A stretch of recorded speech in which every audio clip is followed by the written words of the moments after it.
கர்த்தருடைய பரிசுத்த நாமம் மகிமைப்படுவதாக. மறுபடியும் தேவ வசனத்தின் மத்தியிலே நிற்பதற்கு ஆண்டவர் எனக்கு கொடுத்த பலத்துக்காக நன்றி சொல்கிறேன். உங்களுக்கும் என்னுடைய வாழ்த்துக்களையும் நன்றியையும் தெரியப்படுத்துகிறேன். இது கடைசி செய்தி என்று நாம் நினைக்க வேண்டாம். நம்முடைய வாழ்க்கையை பக்குவப்படுத்தக்கூடிய செய்தி என்று நாம் நினைத்துக் கொள்வோம். இன்னும் நம்முடைய வாழ்க்கையில நிறைவு தேவைப்படுகிறது. ஒரு ஃபுல்ஃபில்மெண்ட், நிறைவு தேவைப்படுகிறது. ஒருவேளை இன்றைக்கு இரவு ஆண்டவராகிய இயேசு கிறிஸ்து வருவாரானால், அல்லது மரணம் வருமானால், மரணத்துக்கு முன்னாடி ஒரு 2 நிமிஷம் நமக்கு டைம் கொடுப்பாரானால், மகனே மகளே, நீ கிறிஸ்தவ வாழ்க்கை வாழ்ந்திருக்காயே அல்லவா, அதில் உனக்கு ஒரு நிறைவு இருக்கா என்று கேட்டால் நாம் என்ன சொல்லுவோம்? ஜஸ்ட் 1 மினிட் கூட போதும். ஆம் அல்லது இல்லைன்னு தான் சொல்ல வேண்டியிருக்கோம். 2ல் என்ன சொல்லுவோம்? என்ன பிரதர் கடைசி செய்தி நீங்க இப்படி ஒரு மிரட்டல் விடுறீங்களே? மிரட்டல் இல்லது, ஒரு கற்பனை. இன்றைக்கு ஆண்டவராகிய இயேசு கிறிஸ்து வருவாரானால், அல்லது எனக்கு உங்களுக்கு மரணம் வருமானால், 1 நிமிஷம் வாய்ப்பு கொடுத்து, மகளே மகனே, நீ வாழ்ந்த கிறிஸ்தவ வாழ்க்கையில், ஆவிக்குரிய கிறிஸ்தவ வாழ்க்கையில் திருப்தியாய் இருக்கிறாயா? நான் திருப்தி அடையும்படி வாழ்ந்திருக்கிறாயா? அப்படி கேட்டா என்ன சொல்லுவோம்? ஆம் என்று சொல்லுவோமா, இல்லை என்று சொல்லுவோம்? இல்ல, சந்தேகம் வருது பார்த்தீங்களா? ஆம்னு எப்படி சொல்றது, இல்லைன்னு சொன்னாலும் அப்போ வாழ்ந்த வாழ்க்கை வேஸ்ட்டுங்கிற மாதிரி ஆயிடும். இப்படி நமக்கு நாமே ஒரு செல்ஃப் ஜட்ஜ்மெண்ட் தேவைப்படுகிறது.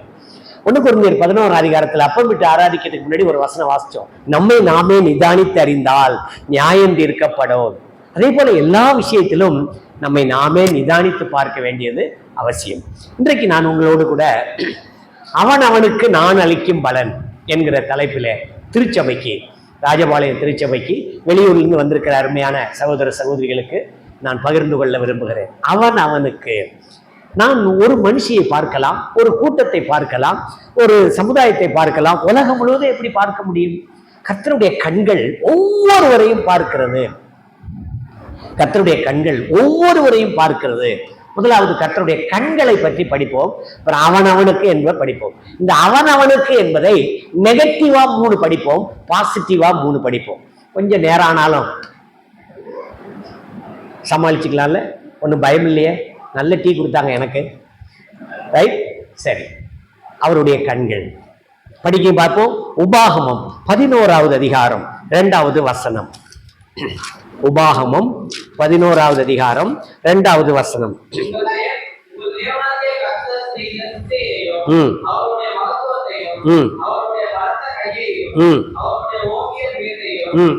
தம்பி 11, 12 தம்பி, chapter 11 verse 12.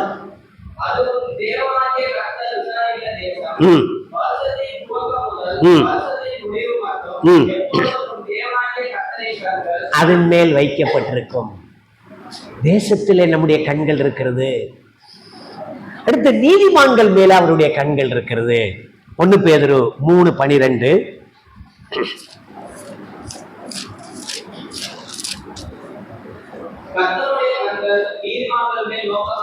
ஒரு தேசத்து மேலேயும் கண் இருக்கு, ஒவ்வொரு இண்டிவிஜுவல் மேலேயும் அவருடைய கண் இருக்கு. கவனிக்கணும், தனிப்பட்ட நபர் நீதிமான், த மேன் ஆஃப் ரைச்சஸ்னஸ், அவருடைய கண் இருக்கு. நம்ம செய்யறதெல்லாம் அது பார்க்குது. நம்ம செய்யறது, நம்ம பேசுறது, நம்முடைய நடவடிக்கைகள், நம்முடைய A to Z எல்லாம் ரெக்கார்ட் ஆயிட்டே இருக்கும். அவருடைய கண்கள். அடுத்து நீதிமொழிகளின் புஸ்தகம் 15வது அதிகாரம் 3வது வசனம்.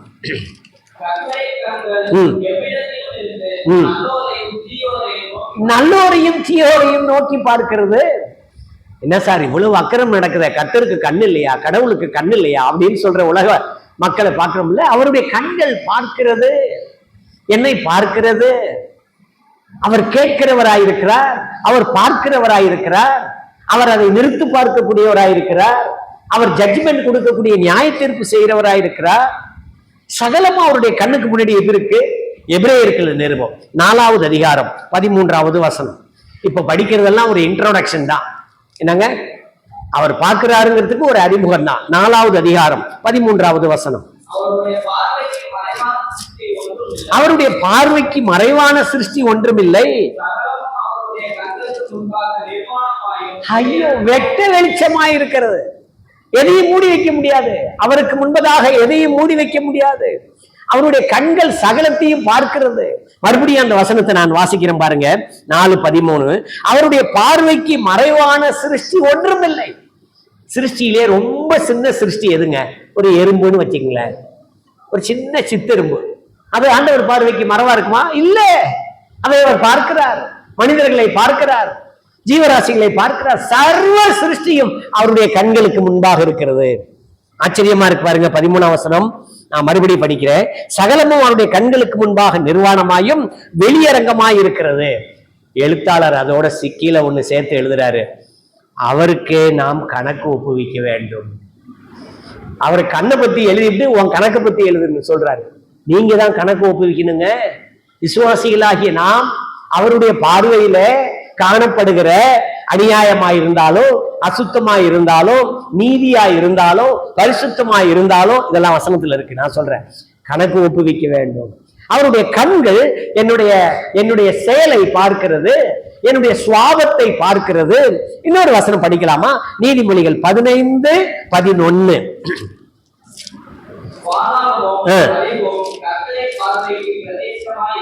நல்லா படிக்க தம்பி, நல்லா படிக்க தம்பி. இல்லையே தம்பி, இப்ப படிச்சாங்க பாருங்க. பிரத்யட்சமா இருக்கும் அல்லவோ, கீழே பாதாளமும் அழிவும் கர்த்தரின் பார்வைக்கு பிரத்யட்சமாய் இருக்க மனுபுத்திரனுடைய இருதயம் அதிக பிரத்யட்சமாய் இருக்கும் அல்லவோ. பாதாளம் அவர் கண்ணுக்கு முன்னாடி தெரியுது, அழிவு அவர் கண்ணுக்கு முன்னாடி தெரியுது. அப்படியானால் மனுஷனுடைய இருதயம், நாம நினைக்கிறோம், மனசுல நினைக்கிறதெல்லாம் யாருக்கும் தெரியாது. நல்ல வேலை, மனசுல நினைக்கிறதெல்லாம் இன்னொரு மனுஷனுக்கு தெரியுற மாதிரி ஒரு சிஸ்டர் இருந்துச்சுன்னு வைங்களேன், எப்படி இருக்கும்? கற்பனை பண்ணி பாருங்க. ஒரு தவறே செய்ய முடியாது. அது ஒரு பாயிண்ட் தான், எடுத்துக்கலாம்ல. தேங்க்யூ. அப்புறம் வேற, நான் என் மனசுல நினைக்கிறது உங்களுக்கு தெரியுது, அந்த பாப்பா மனசுல நினைக்கிறது அடுத்த பாப்பாவுக்கு தெரியுது. என்ன அதிகமா சண்டை வரும். சரி, அப்புறம் நான் எப்படி கற்பனை பண்ண தெரியுமா? ஒரு கல்யாண மேடையில ஒரு மாப்பிள்ளை செஞ்சதெல்லாம் பொண்ணுக்கு தெரியும், மாப்பிள்ளையுடைய மனசெல்லாம் மணமகளுக்கு தெரியும், மணமகளுடைய இருதயத்துல என்ன இருக்குன்னு மாப்பிள்ளை வீட்டுக்கு தெரியும். இப்ப என்ன ஆகும்? என்னப்பா பிள்ளைங்க தலையை மட்டும் ஆடுறீங்க? நல்ல வேலை, அதெல்லாம் ஆண்டவர் மட்டும் கண்ட்ரோல்ல வச்சுக்கிட்டாரு. அதனாலதான் அப்போஸ்தலர் நடபடிகள் 1:24 வசனத்துல படிக்கிறோம், எல்லாருடைய இருதயங்களை அறிந்திருக்கிற கர்த்தாவே அப்படின்னு ஜெபம் பண்ணுவாங்க. எனவே இருதயத்தை அறிகிறவர் ஆண்டவர். அந்த இருதயம் எப்படிப்பட்டது? மறுபடியும் படிக்கலாம் பாருங்க. இந்த 15வது அதிகாரம் இப்ப சொன்னது 11ஆம் வசனம். பாதாளமும் அழிவும் கர்த்தரின் பார்வைக்கு பிரத்யட்சமாயிருக்க மனுபுத்திரனுடைய இருதயம் அதிக பிரத்யட்சமாயிருக்கும் அல்லவோ. இந்த எக்ஸ்ரே ஸ்கேனு, அல்ட்ரா ஸ்கேனு என்னங்க, அதெல்லாம் இப்போ வந்ததுதான். ஆண்டவர் கண்ணுக்கு எதுவுமே மறைக்க முடியாது, அவருடைய அப்படியானால் நம்ம எப்படியெல்லாம் ஜீவிக்க வேண்டும், நம்மை அவர் பார்க்கிறார். நம்முடைய வாழ்க்கையில, நம்முடைய நடைமுறை வாழ்க்கையில, நம்முடைய பேச்சு, வேர்ட்ஸ் அண்ட் டீட்ஸ், சொல்லும் செயலும், சபையினுடைய சொல்லும் செயலும், விசுவாசியினுடைய சொல்லும் செயலும், ஊழியக்காரனுடைய சொல்லும் செயலும், பிரதானமா 2 தான். ஒண்ணு பேச்சா இருக்கும், இல்லைன்னா செயலா இருக்கும். பேச்சு எப்படி பேசுவோம்? வேதம் என்ன சொல்லுகிறது? இருதயத்தின் நிறைவினால் வாய் பேசும். இங்க என்ன இருக்கோ அப்படியே வந்துடும். அதுதான் தமிழ்ல ஒரு பழமொழி சொல்லுவாங்க, நம்ம பேசிட்டு சில சமயம் மகிழ்ச்சியா இருப்போம் பாருங்க, பேசிட்டு சில சமயம் துக்கமா இருக்கும் பாருங்க. அதனாலதான் சொல்லுவாங்க, அகத்தின் அழகு எல்லாமே உங்களுக்கு தெரியுது பிள்ளைங்க. நான் எதுக்கு பிரசங்கம் பண்ணணும்? எல்லாம் தெரியுது பாருங்க உங்களுக்கு. நம்முடைய இருதயம் எப்படிதோ அப்படிதான் பேச்சு, நம்முடைய இருதயம் எப்படியோ அப்படிதான் நம்முடைய சொல் மட்டுமல்ல செயல், நம்முடைய சுவாபம். அதனாலதான் எரேமியா தீர்க்க தரிசன புஸ்தகத்துல படிக்கிறோம், எல்லாவற்றை பார்க்கிலும் இருதயமே மகா கேடுள்ளதும் திருக்குள்ளதுமாயிருக்கிறது. மத்தேயு 5:8 படிக்கிறோம், இருதயத்தில் சுத்தம் உள்ளவர்கள் பாக்கியவான்கள், அவர்கள் தேவனை தரிசிப்பார்கள். இருதயம் மகா பொல்லாது. மார்க்குன்னு ஒரு சுவிசேஷகர் இருந்தாரு, அவர் எழுதி வச்சாரு இருதயத்திலிருந்து என்னெல்லாம் வரும். படிக்கலாமா? மார்க்கு 7ஆம் அதிகாரம் 20ஆம் வசனத்திலிருந்து படிக்கிறீங்களா? சத்தமா படிக்கணும். என்னங்க? சரிங்க.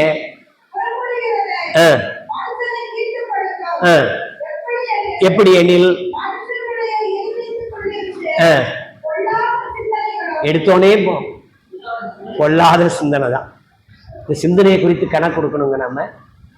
சோ அவனுக்கு ஆண்டவர் அளிக்கக்கூடிய பலன் வந்து கொண்டிருக்கிறது. இருதயத்துல என்ன இருக்கும்? நானே வாசிக்கிறேன், கவனிங்க. பொல்லாத சிந்தனைகள், விபச்சாரம், வேசித்தனம், கொலைபாதகம், களவு, பொருளாசை, துஷ்டத்தனம், கபடு, காமவிகாரம், வன்கண், தூஷணம், பெருமை, மதிகேடு புறப்பட்டு வரும் பொல்லாங்கானவைகளாகி இவைகள் எல்லாம் உள்ளத்திலிருந்து புறப்பட்டு மனுஷனை தீட்டுப்படுத்தும் என்றார். ஆண்டவர் பேசுனதை மார்க் சுவிசேஷத்துல அப்படியே பட்டியல் போட்டார். இதெல்லாம் ஒரு 40 பக்கம் நோட்டு வாங்கிக்கீங்க. மேல முதல்ல எழுதுங்க பொல்லாத சிந்தனை. உங்க உள்ளத்துல ஏதாவது பொல்லாத சிந்தனை இருந்தா வரிசையா எழுதுங்க. அடுத்தது விபச்சாரம், அடுத்தது வேசித்தனம். ஒரே மனைவியை தான் உடையவனா இருக்கணும். கவனிக்கணும். மனுஷன் என்று சொன்னால், புருஷன் என்று சொன்னால் ஒரே மனைவி. மனுஷி என்று சொன்னால், மனைவி என்று சொன்னால் ஒரே புருஷன். ஒரே புருஷன், ஒரே மனைவி, ஒரே தெய்வம். இது மாறி போனா விபச்சாரம். ஸ்பிரிச்சுவல் அடல்ட்ரேஷன், ஆன்மீக விபச்சாரம். வேற தெய்வங்களே கிடையாது. பல தெய்வ வழிபாடு வேதாகமத்தில் கிடையாது. நாம் அதை பின்பற்றக்கூடாது. இதெல்லாம் எழுதி அப்படியே வரிசையா பாருங்க. நம்ம மனசே நம்மளை குற்றவாளி ஆகும். என் கையே என் மனசு என்னை பார்த்து சொல்லும், நீ குற்றவாளி. எனவே இருதயத்தின் நினைவுகள். சரி, இப்படி இருதயத்தின் நினைவுகள் எல்லாம் ஆண்டவர் பார்க்கக்கூடியவராயிருக்கிறார்.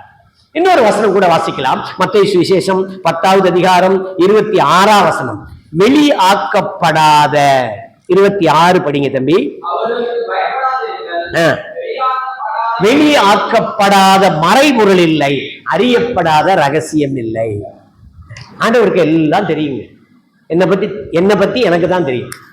என்னை பத்தி ஆண்டவருக்கு தெரியும். என்னை பத்தி 100% என் மனைவிக்கு தெரியாது. ஒருவேளை 95, 96, 97, 98, 99 தெரியும். ஆனா 100 அவருக்கு தான் தெரியும். 100 எனக்கு தான் தெரியும். அதே போல ஒவ்வொரு பெண்மணி, ஒவ்வொரு சகோதரனுடைய வெளியில வராத மறைபொருள் இல்லை, அறியப்படாத ரகசியம் இல்லை. எல்லாவற்றையும் ஆண்டவர் அறிந்திருக்கிறார். அதற்கு ஆண்டவர் பலன் அளிக்கும்படி அவர் வருகிறார். இப்போ அவனுக்கு நான் அளிக்கும் பலன், அதை பற்றி தான் படிக்க போறோம். நம்முடைய வாழ்க்கையில என்ன பலன் கிடைக்கும்? ஓட்டப்பந்தயத்துல ஓடுறவங்க எல்லாம் வெற்றி பெறுவதில்லை. ஆனா வெற்றி பெறுவதற்காக ஓடுறவங்களும் இருக்காங்க. எல்லாரும் வெற்றி பெறுவதில்லை, ஆனா வெற்றி பெறுறாங்க.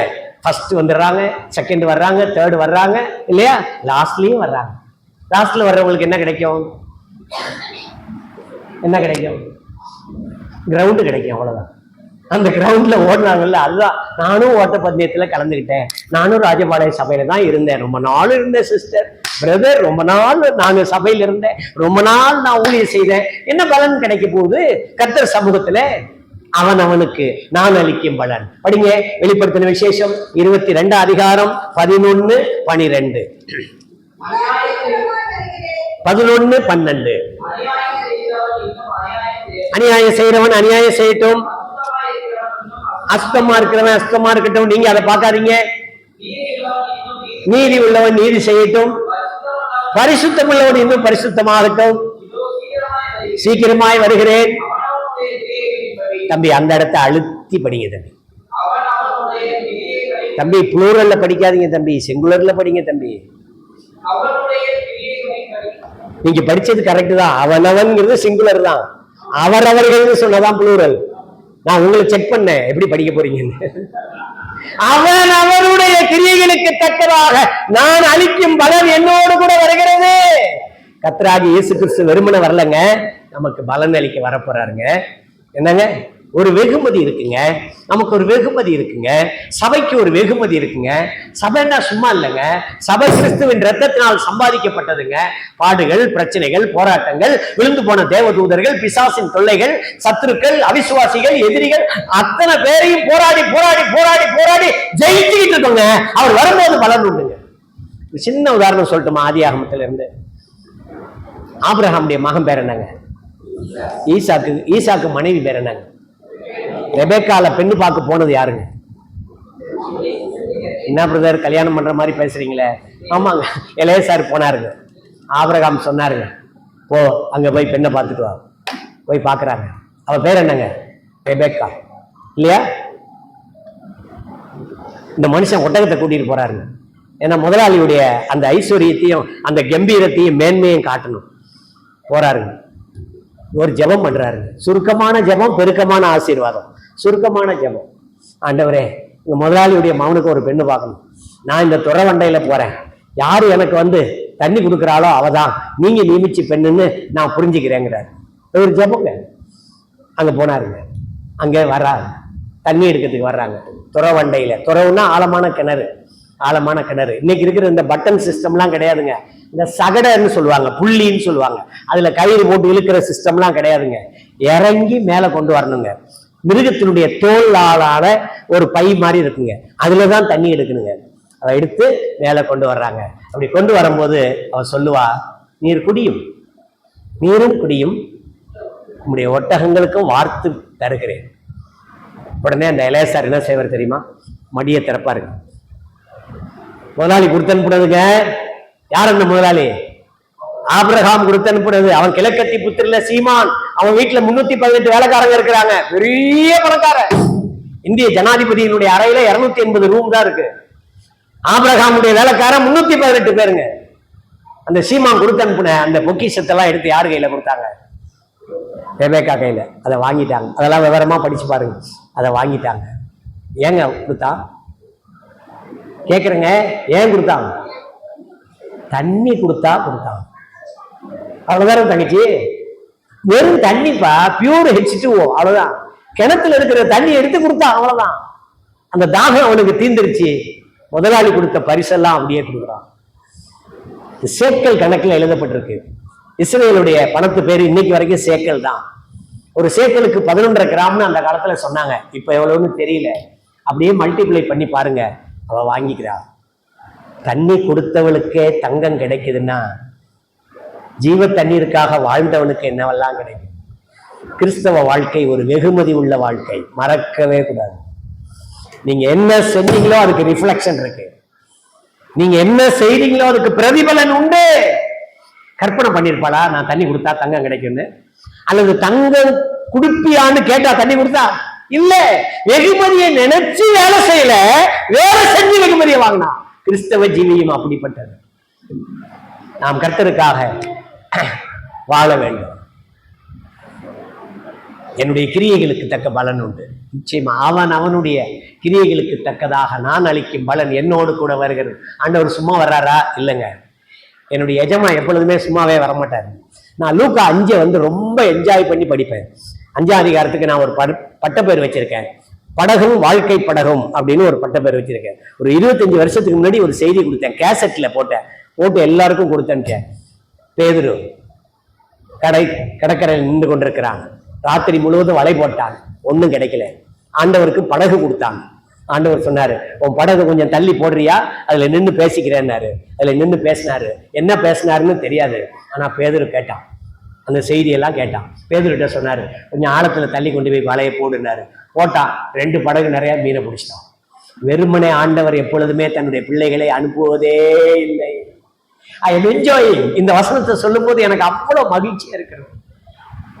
நான் கர்த்தருக்காக எல்லாத்தையும் விட்டு வந்தேன். கர்த்தர் என்னை இன்னும் கௌரவப்படுத்தி இருக்கிறார். அருமையான தம்பி, தங்கச்சி, சகோதரனே, நீ என்ன செய்கிறாய்? அவரிடத்துல வந்து விட்டாய். அவருக்காக வாழு. அவனுடைய கிரியைகளுக்கு தக்கதாக நான் அளிக்கும் பலன் என்னோடு கூட வருகிறது. ஒரு முறை ஆண்டவர் இயேசு கிறிஸ்து சீசர்கிட்ட கேட்டாரு, என்ன பின்பற்றி வந்தீங்களே, உங்களுக்கு ஏதாவது குறை இருந்துச்சா? ஒரு குறையும் இல்லை. ஆண்டவர் குறை வைக்க மாட்டார். குறை வைக்கிறது மட்டுமில்ல, வெகுமதியும் தர்றாரு. 2 படகு நிறைய மீனை பிடிச்சோன்னே பேதுருக்கு ஒரு ஆசை. ஆண்டவர் வார்த்தைப்படி வலைய போட்டேன். ஆண்டவரே, உங்களுடைய ஐயரே, முழுவதும் மீன் பிடித்த ஒன்னும் கிடைக்கல, இப்பொழுது உங்களுடைய வார்த்தையின்படி வலைய போடுகிறேன். பிடிச்சான். மீனை பாக்குறான், படகை பாக்குறான், வலைய பாக்குறான், கூட்டாளிய பாக்குறான், ஏசப்பாவை பாக்குறான். பேசாம நான் உங்க கூட வந்துடுறேன்னு வந்துட்டான். அதெல்லாம் விட்டுட்டான். எனக்கு மீன் வேணாம், கருவாடு வேணாம், ஒண்ணு வேணாம், நீ போல் சாமின்னு வந்துட்டான். நம்முடைய வாழ்க்கையில மிகச்சிறந்த வெகுமதி கர்த்தராகிய இயேசு கிறிஸ்து. நம்முடைய வாழ்க்கையில மிகச்சிறந்த வெகுமதி நமக்குள்ளே தங்கி இருக்கிற பரிசுத்த ஆவியானவர். நம்முடைய வாழ்க்கையில மிகச்சிறந்த வெகுமதி வேத வசனம். நம்முடைய வாழ்க்கையில மிகச்சிறந்த வெகுமதி பரிசுத்தவான்களுடைய ஐக்கியம். It is the reward from heaven. நான் எங்க பிறந்தேங்க? மோகன்தாஸ் அண்ணாச்சி எங்க பிறந்தாங்க? எங்களுக்கு என்ன குடும்ப உறவா, நண்பர்களா, தோழர்களா, ஒன்னா வேலை பார்த்தோம்? ஒண்ணும் கிடையாதுங்க. கூட பிறந்த சகோதரன் மாதிரி என்னை நேசிக்கிறார்கள். அவரை விட நான் வயசுல சின்னவங்க. ஒரு கப் டீ எடுத்துட்டு மாடியில ஏறி பிரதர் கொடுக்குறாருங்க. What a great fellowship. வயசு வித்தியாசம் இல்லை. மோசே சின்னவன், ஆரோன் பெரியவன். ஆரோன் மோசேயினுடைய கையை தாங்கி பிடித்தது போல ஆச்சரியமா இருக்கிறது. இது பரிசுத்தவான்களுடைய சிநேகம். This is one of the award. தேவன் இதெல்லாம் வெகுமதியாக தந்திருக்கிறார். மட்டுமல்ல, அவர் அவனவனுடைய கிரியைகளுக்கு தக்கதாக பலன் அளிக்கும்படி அவர் வருகிறார். இந்த 22 அதிகாரத்துல சீக்கிரம் என்ற வார்த்தை இருக்கிறது. 22:6 படிங்க தம்பி பிளீஸ்.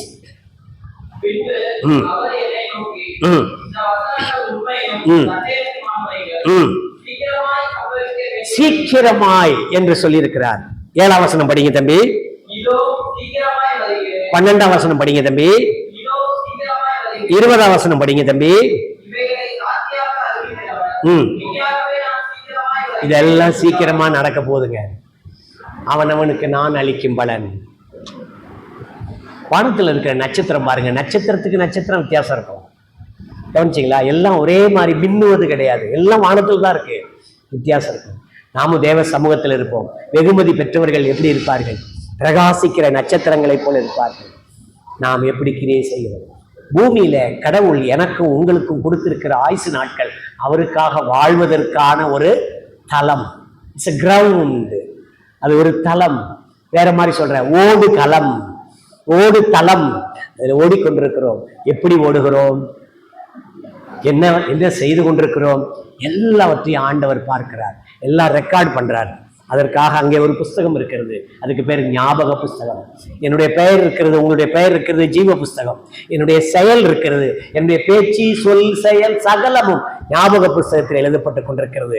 மல்கியா தீர்க்க தரிசன புஸ்தகம் வாசித்து பாருங்கள். கர்த்தருடைய பிள்ளைகள் ஒருவருக்கொருவர் பேசிக் கொள்வார்கள். கர்த்தரதை கவனித்து கேட்பார். அவருக்கு முன்பாக ஒரு ஞாபக புஸ்தகம் எழுதப்பட்டு கொண்டிருக்கிறது. Everything is recorded in heaven. அருமையானவர்களே, நம்முடைய கிரியைகள் எப்படிப்பட்டதா இருக்கிறது படிக்கலாமா? 1 கொரிந்தியர் 3ஆவது அதிகாரம். நான் சொல்ற வசனத்தை மட்டும் படிங்க. அதுல ஒரு வார்த்தை திரும்ப திரும்ப வருது. அது என்னை கவர்ந்ததினாலே நான் அதை எழுதி வைத்திருக்கிறேன். 1 கொரிந்தியர் 3ஆவது அதிகாரம் 5ஆவது வசனம்.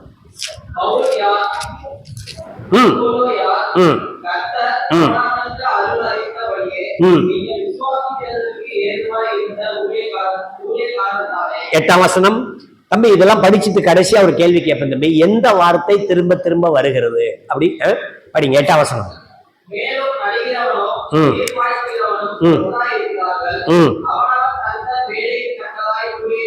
10ஆம் வசனம்.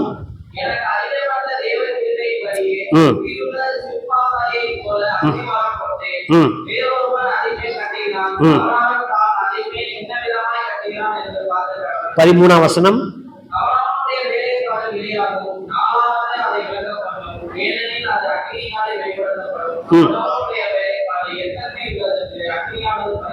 8ஆம் வசனம்.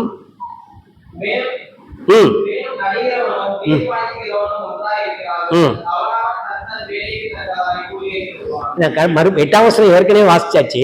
மறுபடியும் ஒரு 8ஆம் வசனம் வாசிக்க சொல்ற காரணம் இருக்கு, சொல்லுகிறேன். எந்த வார்த்தை திரும்ப திரும்ப வருகிறது? அவன் அவன். தேங்க்யூ. அவன் அவன். Each and every individual will get the reward. கூலியை பெறுவான். அங்கே கொரிந்து சபை மூலமா அழகாய், கொரிந்து சபைக்கு எழுதும்போது அழகா எழுதியிருக்கிறார். சிலர் எப்படி கட்டுகிறார்கள்? பொன்னிலே, வெள்ளியிலே, விலையேறப்பட்ட கல்லிலே. சிலர் மரம், வைக்கோல், புல் ஆகியவைகளினாலே கட்டுகிறார்கள். அது ஒரு வேற தியான பகுதி. நாம் எடுத்துக்கொண்டது அவன் அவன். ஒவ்வொரு தனி மனிதனும் அவனுக்கு கொடுக்கப்படுகிற ஆயுசு நாளிலே ஆவிக்குரிய வாழ்க்கையை எப்படி கட்டுகிறான், திருச்சபையில எப்படிப்பட்ட கட்டுமான பணியில ஈடுபடுகிறான், திருச்சபையினுடைய பக்தி விருத்தியில எந்த விதத்துல ஈடுபடுகிறான், எல்லாவற்றையும் கர்த்தர் கவனிக்கிறார். ஒருவேளை நெகட்டிவா இருந்தா அதுக்குரிய ரிசல்ட், பாசிட்டிவா இருந்தா அதுக்குரிய ரிசல்ட். நம்ம அளந்து பார்க்கலாமா? நாம் ரட்சிக்கப்பட்டது எப்போ? ஞானஸ்தானம் எடுத்தது எப்போ? சபையின் ஐக்கியத்துக்குள்ளே வந்தது எப்போ? கர்த்தருக்காக சாட்சியாய் வாழ வேண்டும் என்று தீர்மானித்த நாள் எது? இன்றைக்கு வரைக்கும் அந்த சாட்சியை காத்து கொண்டிருக்கிறோமா? பிறல் சாட்சியாக மாறிவிட்டோமா? பொய் சாட்சியாக போய்விட்டோமா? ஒவ்வாத சாட்சியாக நாம் இருக்கிறோமா? திருச்சபையிலே எனக்கு கொடுக்கப்பட்ட ஆவிக்குரிய பங்கு, ரோல், அதை நான் நிறைவேற்றுகிறேனா? அவன் அவன். ஒருவேளை பொண்ணு கட்டலாம், வெள்ளி கட்டலாம், அல்லது விலையேறு பெற்ற கல்லுல கட்டலாம். மரம், புல், வைக்கோல் இது ஒரு கேட்டகரி. பொன், வெள்ளி விலையேற பெற்ற கல் அது ஒரு கேட்டகரி. அது அக்கினிக்கு தப்பும், இது அக்கினிக்கு தப்பாது. அக்கினி தேவ ஆவியானவர், நியாய தீர்ப்பு. நம்முடைய வாழ்க்கையில நாம் செய்கிற அத்தனை செயல்களுக்கும் பிரதிபலன் உண்டு. எனவே இன்றிலிருந்து ஒரு தீர்மானம் செய்யுங்க. நான் நன்மை செய்வேன், நீதியாய் இருப்பேன், பரிசுத்தமாய் வாழ்வேன். அநீதியா வாழ்ந்தா ஆண்டவர் அங்க வெளிப்படுத்தின விசேஷத்துல என்ன சொன்னாரு? அநியாயம் செய்கிறவனே செய்யட்டும், விடு. நாம் என்ன செய்யறோம்? மற்றவர்களை ஒப்பிட்டு நம்முடைய வாழ்க்கையை பார்த்து விடுகிறோம். அது தவறு. தங்கச்சி, ஏன் கண்ணாடி உனக்கு மேட்ச் ஆகுமாப்பா? நீங்க தான் கண்ணாடி போட்டிருக்க, ஆகாது. உன் கண்ணாடி எனக்கு மேட்ச் ஆகுமா? ஆகாது. கவனிச்சுமா, ஒவ்வொருத்தருக்கும் விஷன் வேற, தெய்வம் வைத்திருக்கிற ஒழுங்குகள் வேற. எல்லாம் தேவனுடைய பிள்ளைகள் தான். நீங்களும் கண்ணாடி தான் போட்டிருக்கீங்க, நானும் கண்ணாடி தான் போட்டிருக்காங்க. தூரத்துல இருந்து பார்த்தா அந்த தங்கச்சி கண்ணாடி போட்டிருக்க, அந்த அங்கிள் கண்ணாடி போட்டிருக்குன்னு தான் சொல்லுவாங்க. ஆனா அவங்க பவர் வேற, என் பவர் வேற. கவனிச்சமா, எல்லாம் விசுவாசிகள் தான், எல்லாம் ஊழியர்கள் தான். ஆனா அவர்களுடைய தரம் எப்படிப்பட்டது, அவர்களுடைய தரிசனம் எப்படிப்பட்டது, எப்படி வாழ்ந்து கொண்டிருக்கிறோம். 3 எதிர்மறையான செயல்கள் அவர்களுக்கு வந்த விளைவு, 3 நேர்மறையான செயல்கள் அவர்களுக்கு வந்த நேர்மறையான விளைவு. இதை வேதாகமத்திலிருந்து மிகச் சுருக்கமாய் சொல்லுகிறேன். காயின் தன் சகோதரனுக்கு விரோதமாய் அநியாயம் செய்தான். செஞ்சானா? படிச்சமா? படிங்க பார்ப்போம். ஆதியாகமம் 4:8 பிளீஸ், கொஞ்சம் விரைவா.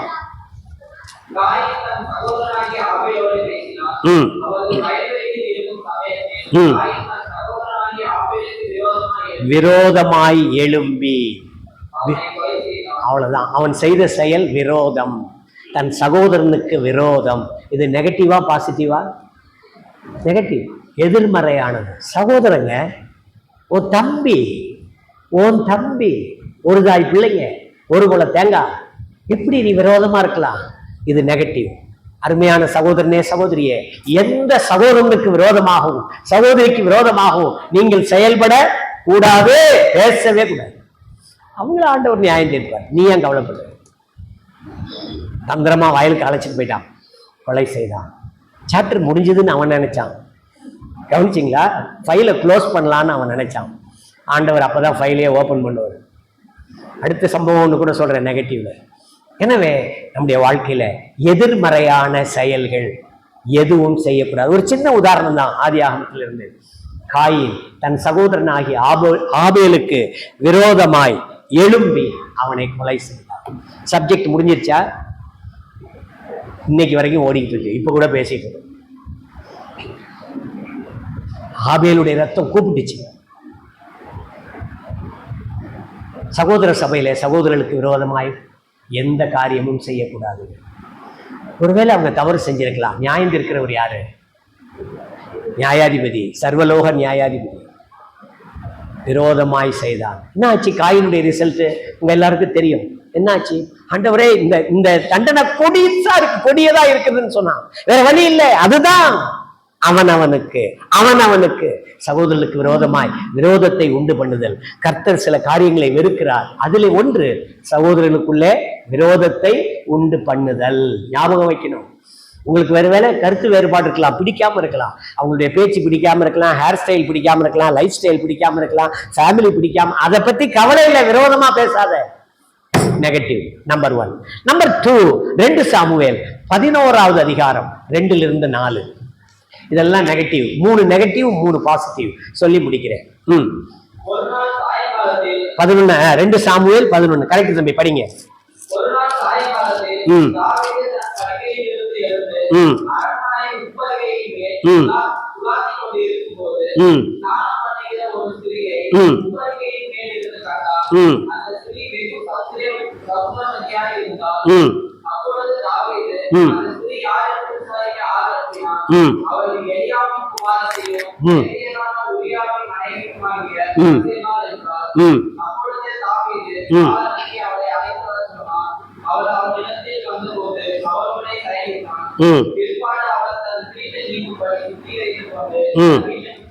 அசுத்தமாய் வாழ்ந்த தாவீது. ஆண்டவர் இதையும் பார்த்தாருங்க. அவன் ரொம்ப பிளான் பண்ணான். அதாவது தப்பை மறைக்கிறதுக்கு எக்கச்சக்கமான வழிகள் இருக்கு. தப்பை இன்னொருத்தர் மேலேயும் போடலாம். நான் தப்பு செய்யலைன்னு சொல்லலாம், அதுக்குன்னு சாதிக்கலாம். சில பேர் பாருங்க, தப்பை ஒத்துக்கவே மாட்டாங்க. தாவீது என்ன செஞ்சாரு? தவறு செஞ்சிட்டாரு. பட்சேபாலும் தவறு செஞ்சிட்டான். அசுத்தமாய் வாழ்ந்த தாவீது என்ன ரிசல்ட்? இவன் உரியாவை கொலை செஞ்சிட்டான். கொலை செஞ்சுட்டு சப்ஜெக்ட் ஃபைல் என்ன செஞ்சிட்டான்? என்ன கவனிங்க, ஃபைல் என்ன செஞ்சிட்டான்? க்ளோஸ் பண்ணிட்டான். ஆண்டவர் ஃபைலை ஓபன் பண்ணாரு. ஓபன் பண்றதுக்கு ஒரு தீர்க்கதரிசி அனுப்புனாரு. அவன் பேர் என்ன? நாத்தான் தீர்க்கதரிசி. என்ன விளைவு? பட்சேபால் விஷயத்தை தவிர அப்படின்னு ஒரு பிளாக் மார்க், ஒரு அண்டர்லைன் பண்ணி ஆண்டவர். நல்ல மனுஷன் தான், யுத்த வீரன், சமர்த்தன், இசையில வல்லவன், நிறைய சங்கீதங்களை பாடினவன், நல்லதான் செஞ்ச. ஆனா அவன் வாழ்க்கையில தவறு இருக்கு. அதுக்குரிய தண்டனை அவன் பின்வரும் தலைமுறையும் அனுபவிக்குது. கவனிக்கணும் கவனிக்கணும் கவனிக்கணும். முதலாவது விரோதம், இரண்டாவது அசுத்தம். எந்த காரணத்தை கொண்டும் ஒரு விசுவாசி, ஒரு சகோதரனோ ஒரு சகோதரியோ இந்த அசுத்தமான வாழ்க்கைக்கு ஈடுபடக்கூடாது. தம்பி தங்கச்சிகளுக்கு ஆசையா சொல்றேன், விக்கிரக ஆராதனை கும்பலில் பெண் எடுக்காதீங்க, பெண்ணு கொடுக்காதீங்க.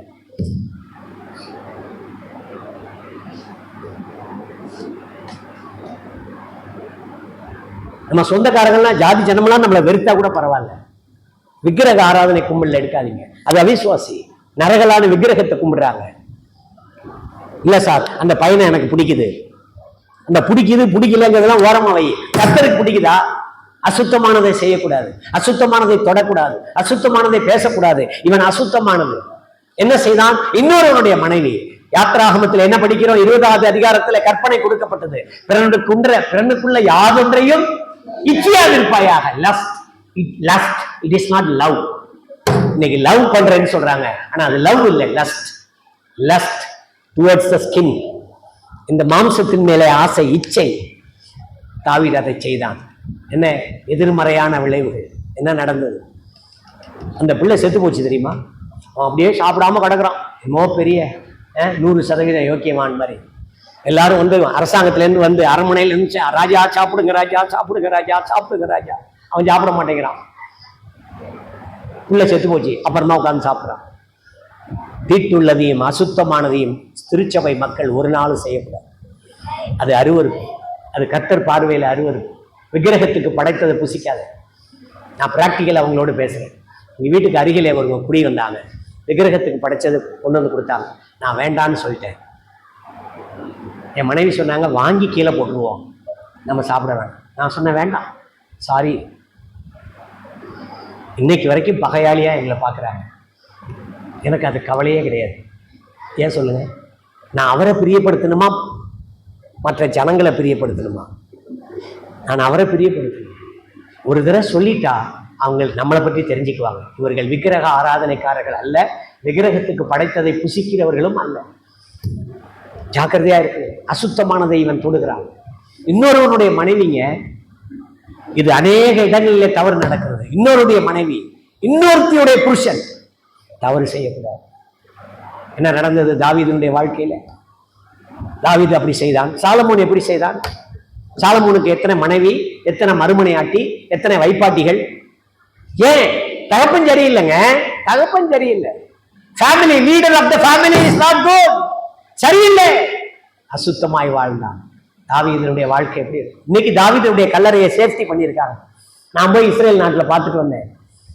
டைட் செக்யூரிட்டி, கல்லறைக்கு செக்யூரிட்டி கொடுத்தாங்க. வாழ்ந்த வாழ்க்கை எப்படி? ஆவியானவரை அழகா எழுதி வச்சுட்டாருங்க. அவன் நல்லவங்க, அவன் யுத்தம் பண்ணாங்க, யூத ராஜ சிங்கங்க, ஆலயம் கட்டுறதுக்கு முயற்சித்தாங்க, பொருள் எல்லாம் சவதரிச்சாங்க. ஆனா இன்னொருத்த முண்டாட்டியை தொட்டாங்க. எழுதியிருக்கா இல்லையா? என்ன பிள்ளைங்க பேச மாட்டீங்க? ரெக்கார்டு பண்ணிட்டாருங்க. ஜாக்கிரதையா இருக்கு. அசுத்தமானதை, அதுக்குரிய விளைவுகளை அனுபவிக்கிறது. நீ அவரைக்காய் விதை போட்டு சொரக்கா இருக்க முடியாது மகளே, மகனே. அவரைக்காய் விதை போட்டு சொரக்கா இருக்க முடியாது. அவரைக்காய் விதை போட்டு அவரைக்காய் தான் முளைக்கும். நீ இன்னொருவனுடைய மனைவியை தொடாத, இன்னொருத்தினுடைய புருஷனை தொடாத. இதை சொல்லிக் கொடுக்கறதுக்கே இன்னைக்கு சபை இல்லை.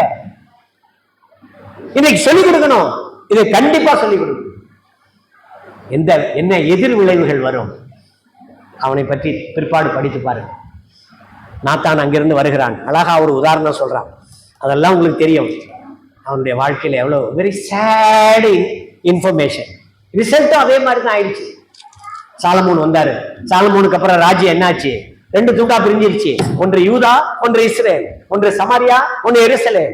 அவங்க ஒரு கூட்டம், அதுக்கு தனி ராஜா, இதுக்கு தனி ராஜா. அங்க ராஜாக்கள், இங்க ராஜாக்கள், அங்க நியாயாதிபதி, அங்க தீர்க்கதரிசிகள், இங்க தீர்க்கதரிசிகள். தேவனுக்கு சிரமத்தை கொடுப்போம் நாம அசுத்தமா வாழ்ந்தா. சரித்திரத்துல சிரமத்தை உண்டாக்குவோம், அசுத்தமா வாழ்றோம். நம்பர் 1 விரோதம், நம்பர் 2 அசுத்தம், நம்பர் 3 மூன்றாவது 2 ராஜாக்களின் புஸ்தகம் 5வது அதிகாரம் 24, 25. ஒரு தீர்க்கதரிசிக்கு வேலைக்காரன் ஒருத்தன் இருக்கிறான். அவனுக்கு தெரியும், உங்களுக்கு தெரியும், நன்றாய் படித்திருக்கிறீர்கள். அவனுடைய பெயர் கேயாசி. படிங்க பார்ப்போம். 5, 24, 25. மேட்டண்டைக்கு வந்தபோது வாங்கி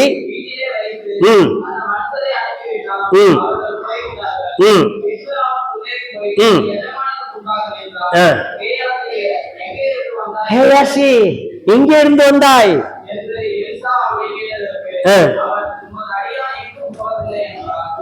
இது என்ன பாவங்க? ஒரு பக்கம் இச்சை, இன்னொரு பக்கம் பொய். உண்மையற்ற ஸ்தானாபதி, உண்மையற்ற வேலைக்காரன். ஒரு பக்கம் வாங்கிட்டான் கையில. முதலாளி அற்பமா என்றான் தெரியுமா? என்ன அந்த ஆளு நாகமான் கொண்டு வந்து தர்றேங்கிறான், மாற்று வஸ்திரம் வெள்ளி எல்லாம் தர்றேங்கிறான். நான் எனக்கு வேணா, நீ போய் சுகமாயிட்டு இல்ல வீட்டுக்கு போ, ஊருக்கு போன்னு அனுப்பிட்டான். விவரம் இல்லாத முதலாளியா இருக்காரு. நான் ஓடுறேன், வேகமா ஓடுறான். எதுக்கு? வாங்குறதுக்கு. வாங்கிட்டான். எலிசா அங்க உட்கார்ந்து இருக்கிறாரு அவர் இடத்துல. எங்க போயிட்டு வந்த கேயாசி? எங்கேயும் போல. தீர்க்கதரிசியினுடைய வேலைக்காரன் எப்படி இருக்கணும்? அவன் தீர்க்கதரிசி மாதிரி இருக்கணும். இப்ப கேட்கிறேன், கர்த்தராகிய இயேசு கிறிஸ்துவனுடைய பிள்ளைகள், விசுவாசிகள் எப்படி இருக்கணும்? கர்த்தராகிய இயேசு கிறிஸ்துவனுடைய சாயல் இருக்கணும், தேவ சாயலா இருக்கணும். செத்து போனோம்னா பாட்டு பாடுறது இல்ல. தேவ சாயலை பத்தி தெரியுமா? நிறைய சாவு வீட்டுல பாருங்க, அடக்க தேவ சாயல் ஆக மாறி. என்னைக்கு பாடணும்? அத என்னைக்கு இங்க பாடணும்? டெய்லி பாடணும். செத்தோட பாடக்கூடாது. ஒவ்வொரு நாளும் நான் தேவ சாயலாய் மாறணும். உண்மையற்றவர்கள், உண்மையற்றவர்கள் சபையில உண்மை உள்ளவர்கள் தான் வேணும். 2 குறிப்புகளை உங்களுக்கு தர்றேன், வீட்டுல போய் படிச்சு பாருங்க. மோசேனுடைய மாமனார் ஒருத்தர் இருந்தார். அவர் பேர் எத்திரோ. அவர் சொன்னாரு, மோசே இப்படி உட்கார்ந்து எல்லாரையும் நியாயம் தீர்த்துக்கிட்டு எவ்வளவு நாள் ஆகும், எவ்வளவு நேரம் ஆகும்? 1000 பேருக்கு அதிபதி, 100க்கு அதிபதி, 50க்கு அதிபதி, 10க்கு அதிபதியை தேர்ந்தெடு, அவங்க உண்மை உள்ளவங்களா இருக்கணும்னு சொன்னாரு. தானியேல் புஸ்தகத்துல பாபிலோன் தேசத்து ராஜாவுடைய அரண்மனையில உண்மை உள்ளவர்கள் வேண்டி இல்ல, திறமை உள்ளவர்கள் வேணும். அதையும் படிச்சு பாருங்க 1ஆம் அதிகாரத்துல. சபையில உண்மை உள்ளவங்க வேணுமா, திறமை உள்ளவங்க வேணுமா?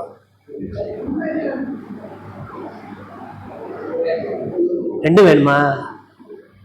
எது முன்னாடி? கவனிச்சீங்களா? உண்மை உள்ளவர்கள் தேவை. எல்லா விஷயத்திலையும் உண்மையா இருக்கு. இந்த கேயாசி வாங்கிட்டு போனான்ல, வாங்கிட்டு போய் வீட்டுல ஒழிச்சு வச்சுட்டான். முதலாளிகிட்ட வந்து சொல்றான், எலிசா கிட்ட, நான் எங்கேயும் போகலங்க. அவன் சொல்லும் போது அவன் மனசு வாயு எப்படி இருக்கும் கற்பனை பண்ணி பாருங்க. எங்க படிங்க பார்ப்போம். 25 நான் படிக்கிறேன் பாருங்க. பின்பு அவன் உள்ளே போய் தன் எஜமானுக்கு முன்பாக நின்றான். கேயாசியே, எங்கிருந்து வந்தாய் என்று எலிசா அவனை கேட்டதற்கு அவன், உமது அடியான் எங்கும் போகவில்லை. எவ்வளவு பெரிய ஃப்ராடு இது! எவ்வளவு பெரிய! இன்னைக்கு நம்ம அது மாதிரி தானே சொல்றோம். பிள்ளைகள் பெற்றோர்கிட்ட சொல்றது, டாடி நான் எங்கேயும் போல டாடி, காலேஜ் முடிஞ்சோன்னு நேரம் வர்றேன் டாடி. என்ன ஃப்ராடு! என்னங்க, மனைவி புருஷன்கிட்ட, புருஷன் மனைவி கிட்ட, பெற்றோர் பிள்ளைகள்கிட்ட எவ்வளவு ஏமாற்றம் நாம் நினைக்கிறோம். நாம் பேசுவதை ஆண்டவர் கேட்கிறார். இவன் பேசும்போது கேட்டவன முதலாளி அதுக்கு பதில் சொல்றாரு பாருங்க. 26 அப்பொழுது அவன் இவனை பார்த்து, அந்த மனுஷன் உனக்கு எதிர்கொண்டு வர தன் ரதத்தில் இருந்து இறங்கி திரும்புகிற போது என் மனம் உன்னோடு கூட செல்லவில்லையா? என் மனசு ஏன் உனக்கு இல்லை? ஏன் மனம் உன்னோடு கூட செல்லவில்லையா? பணத்தை வாங்குவதற்கும் வஸ்திரங்களையும் ஒலிவத்தோப்புகளையும் திராட்சை தோட்டங்களையும் ஆடு மாடு வேலைக்காரி வாங்குறதுக்கு இது காலமா? ஆகையால் நாகமானின் குஷ்டம். என்ன பிரதிபலன்? நீ வாங்கினியா? அனுபவிச்சியா? கையில இப்படி வாங்கின, வீட்டுக்கு கொண்டு வந்துட்ட, வீட்டுல வச்சுட்ட, இப்ப உன் கை இப்படி ஆயிடுச்சு, அதை எடுக்க கூட முடியாது. நீ அனுபவிக்க முடியுமா? முடியாது. உன் தலைமுறை அனுபவிக்க முடியுமா? எத்தனை தலைமுறை பாருங்க. ஆகையால் நாகமானின் குஷ்டரோகம் உன்னையும் உன் சந்ததியாரையும் என்றைக்கும் பிடித்திருக்கும் என்றான். உடனே அவன் உறைந்த மலை. இதெல்லாம் நெகட்டிவ் ஆன்சர். அப்ப 3 காரியங்கள் கற்றுக்கொண்டோம் நெகட்டிவா. நம்பர் 1 விரோதம், நம்பர் 2 அசுத்தம், நம்பர் 3 உண்மையற்ற நிலை. இது நெகட்டிவ். இப்ப பாசிட்டிவா படிப்போம். பாசிட்டிவ் தான் ரொம்ப நேரம் படிச்சிருக்கணும். நெகட்டிவ படிச்சிட்டமே பயம் வருங்க. அப்பதாங்க நமக்கு பயம். தெய்வ பயம் அப்பதாங்க வரும். கர்த்தர் அடிப்பாருங்கிற பயம் இல்லை, அவருடைய சாயலாகவே நான் இருக்கணும். உண்மையற்ற கேயாசி, அசுத்தமாய் வாழ்ந்த தாவீது, அடுத்து விரோதம் செய்த காயி. இப்போ பாசிட்டிவா படிக்க போறோம். சபையில் உள்ளவங்க எப்பொழுதுமே பாசிட்டிவா இருக்க கற்றுக்கணும். Please be positive. நான் பிளட் குரூப்பை சொல்லலை, என்னங்க, பிஇ பி பாசிட்டிவ். நீ நேர்மறையான மகளாயிரு, நேர்மறையான மகனாயிரு, நேர்மறையான சபையாயிரு. நம்பர் 1, 2 ராஜாக்களின் புஸ்தகம் 4வது அதிகாரம் 1வது வசனம். ஒரு பெண்மணி தன்னுடைய புருஷனை பற்றி சொல்லுவாள். படிங்களேன், 4ஆம் அதிகாரம் 1வது வசனம்.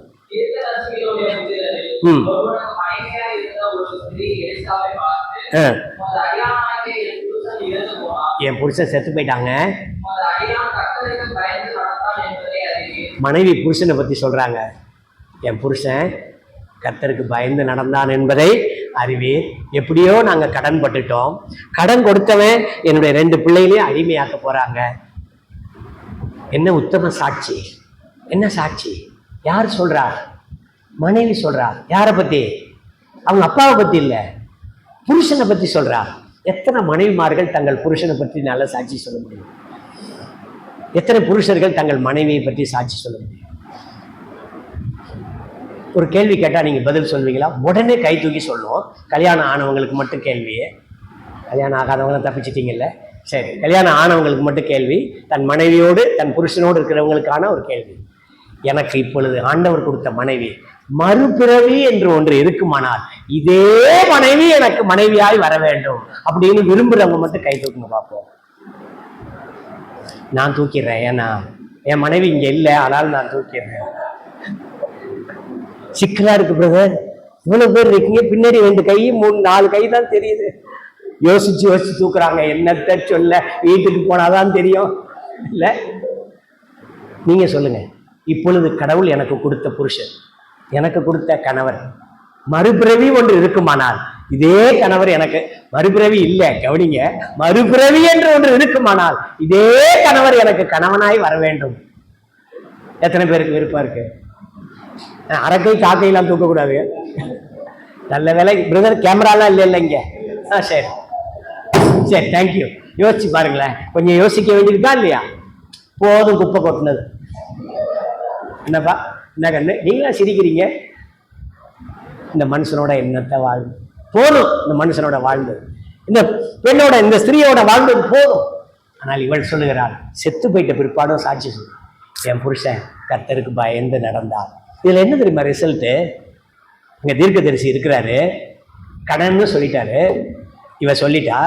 உடனே வீட்டுல என்ன இருக்குன்னா, ஒரு குடம் என்னதான் இருக்குன்னாரு. அக்கம் பக்கத்துல எல்லாம் போய் குடம் வாங்குனா, குடம் வாங்குறான். ஏன் தெரியுமா? சாட்சி இல்லைன்னா குடம் தரமாட்டாங்க. கவனிங்க, சாட்சி இல்லைன்னா குடம் தரமாட்டாங்க. அன்னைக்கு வந்து அலுமினியம், பித்தளை, இண்டாலியம், குண்டாலியம் அதெல்லாம் ஒன்றும் கிடையாதுங்க. இஞ்சி படம் மண்பானை இருக்கும், இல்லைன்னா மரப்பானை இருக்கும். குடம் கேட்கறான், குடம் கொடுக்குறாங்க. அதுல இருக்கிறத எடுத்து ஊத்துங்கிறான். ஊத்துறா, ஊத்த ஊத்த ஊத்த பிள்ளைங்க பார்த்துக்கிட்டு இருக்காங்க வீட்டுக்குள்ள. அது ஒரு ஃபேமிலி, வீட்டுக்குள்ள பார்த்துட்டு இருக்காங்க 2 பிள்ளைகளும். குடம் நம்பிருச்சு. அதை எண்ணெயை விட்டுது, உன் கடனை அடைத்து விடு. அதுக்கப்புறம் கடங்காரனே ஆகல. தன் புருஷனை பற்றிய நல்ல சாட்சி. அருமையானவர்களே, எனக்கு உங்களுக்கு அப்படிப்பட்ட சாட்சி தேவை. நம்முடைய சபையில அப்படிப்பட்டவர்கள் தான் வேணும், எதிர்மறையானவர்கள் வேண்டாம். அவங்களுக்கு என்ன பலன்? ஆவியானவர் அதையும் எழுதி வச்சுட்டார். அந்த வசனத்தை படிச்சீங்கன்னா ரொம்ப நல்லா இருக்கும் பாருங்க. 7ஆம் வசனம் படிக்கிறேன் பாருங்க, 4:7. அவள் போய் தேவனுடைய மனுஷனுக்கு அதை அறிவித்தாள். அப்பொழுது அவன் நீ போய் அந்த எண்ணெயை விற்று உன் கடனை தீர்த்து மீந்ததை கொண்டு நீயும் உன் பிள்ளைகளும் ஜீவனம் பண்ணுங்கள் என்றார். என்ன ஆசீர்வாதம்! அப்போ நம்ம சாட்சியா வாழும்போது, பக்தியா வாழும்போது, பயத்தோட வாழும்போது நம்முடைய தலைமுறைகளும் ஆசீர்வதிக்கும். இந்த பிள்ளைங்க அதை பார்க்குறாங்க. அம்மா அந்த குடத்துல இருக்கிற தண்ணியை எண்ணெயை எடுத்து ஊத்துறாங்க, பிள்ளைங்க அதை பார்க்குறாங்க. ஆச்சரியம். எனவே பயபக்தி உள்ள ஒரு பாசிட்டிவான நேர்மறையான சாட்சி உள்ள வாழ்க்கை வாழ வேண்டும். 2வதாக யோபுவின் புஸ்தகம் 1வது அதிகாரம் 1ஆம் வசனம். யோபுவின் புஸ்தகம் 1ஆம் அதிகாரம் 1ஆம் வசனம்.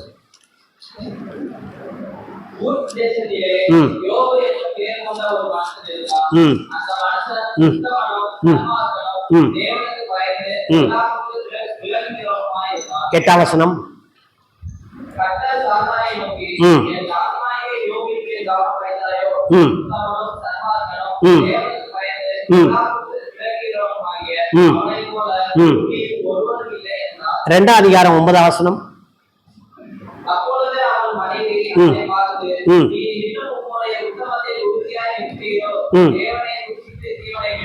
இந்த பகுதியெல்லாம் பாருங்களேன். முதல்ல கர்த்தர் சொல்றது, அடுத்தது சாத்தானுக்கு சொல்றது, அடுத்து அவனுடைய மனைவி சொல்றது. வித்தியாசமான நபர்கள், வித்தியாசமான சூழ்நிலை, ஆனால் ஒரே நபர். யார் அந்த நபர்? யோபு. யோபு எப்படி இருந்தான்? உத்தமனாய் இருந்தான், சன்மார்க்கனாய் இருந்தான், பொல்லாப்புக்கு விலகினான், தேவனுக்கு பயந்திருந்தான். அவங்க மனைவி சொல்லுவா பாருங்க, 10 பிள்ளை பெற்றவர் மனைவி சொல்லுவா. என்ன சொல்லுவா? படிங்க 2ஆம் அதிகாரம். அவன் மனைவி 9ஆம் வசனம். அவன் மனைவி அவனை பார்த்து, நீர் இன்னும் உங்களுடைய உத்தமத்தில் உறுதியாய் நிற்கிறீரோ? அப்ப அவர் உத்தமமா தான் இருப்பார். கையெல்லாம் புண்ணு, சொத்தெல்லாம் போச்சு, ஆடு போச்சு, மாடு போச்சு, கழுதை போச்சு, ஒட்டகம் போச்சு, வேலைக்காரி போச்சு, 10 பிள்ளையும் போச்சு, வேலைக்காரன் போயிட்டா, எல்லாம் போச்சு, ஒண்ணும் இல்லை. ஆனா உத்தமமா இருக்கலாம். நம்மளா இருந்தா என்ன செய்வோம்? யோபு பொண்டாட்டி சொல்றதை நாமளே சொல்லிடுவோம். யோபு பெஞ்சாதி என்ன சொன்னா?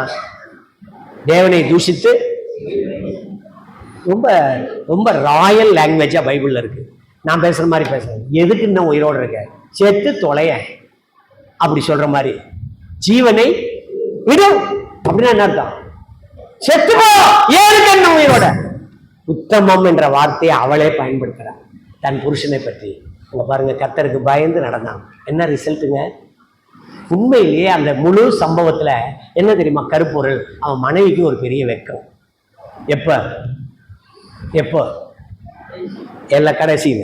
ஆரம்பத்துல மனைவி ரொம்ப சூடாயிட்டா, என்னங்க டென்ஷன் ஆயிட்டா. அதிகமா டென்ஷன் ஆகுறது ஆனா பெண்ணா? அதிகமா டென்ஷன் ஆகுறது சபையா உலகமா? இப்பதான் பெண்ணு, நீங்க இப்ப சத்தம் இல்லாம இருக்கீங்க. சபையை ஒரு பெண்ணு தானப்பா. மனவாட்டிங்கிற அந்தஸ்து இருக்குல்ல. டென்ஷன் ஆகாதீங்க, ஃப்ரீயா இருங்க. ரிசல்ட் நம்முடைய ஆண்டவர் பாசிட்டிவ் ஆனவங்களுக்கு பாசிட்டிவ் தான் தருவார். வெகுமதி அவன் 2 தலையாய் அவனுக்கு கொடுத்தார். பிளஸ் அவனுடைய பிள்ளைகளும் அவனுக்கு வந்து சேர்ந்தார்கள். நெடுநாள் அவன் ஜீவித்திருந்தான், பூர்ண வயதுள்ளதாய் மரித்தான். ஆண்டவருடைய எப்பொழுதுமே கர்த்தருக்கு பயந்து நடக்கிறவங்களுக்கு நிச்சயமா வெகுமதி உண்டு. அந்த அம்மினி, அந்த பெண்மணி சொன்னா, என் புருஷன் கர்த்தருக்கு பயந்து நடந்தான். யோபு கர்த்தருக்கு பயந்து நடந்தான். கர்த்தருக்கு பயப்படுறதுன்னா என்ன? ஏதோ ஒரு பெரிய ஜெய்ஜாண்டிக் ஃபிகர் அப்படி உட்கார்ந்துட்டு கையில் பட்டாக்கத்தியை வச்சுட்டு உட்கார்ந்துட்டு பயந்துறது இல்லை. அவருக்கு கீழ்ப்படிதல் என்ற அர்த்தம். டு ஒபே ஹிஸ் கமாண்ட்மெண்ட்ஸ் என்ற அர்த்தம். எனவே fear of the Lord is the wisdom of heaven. பரலோக ஞானம் நமக்கு தரும். எனவே நாம் கர்த்தருக்கு பயந்து வாழ வேண்டும். 3ஆவதாக ஒரு குறிப்பு சொல்லி நான் முடிக்கிறேன். ஆண்டவர் சில பேர்கிட்ட வேலை கொடுத்தாரு. மத்தேயு சுவிசேஷம் 25ஆம் அதிகாரம் 14. மத்தேயு 25:14. நான் சொல்ற வசனத்தை மட்டும் படிச்சா போதும். 14. ம்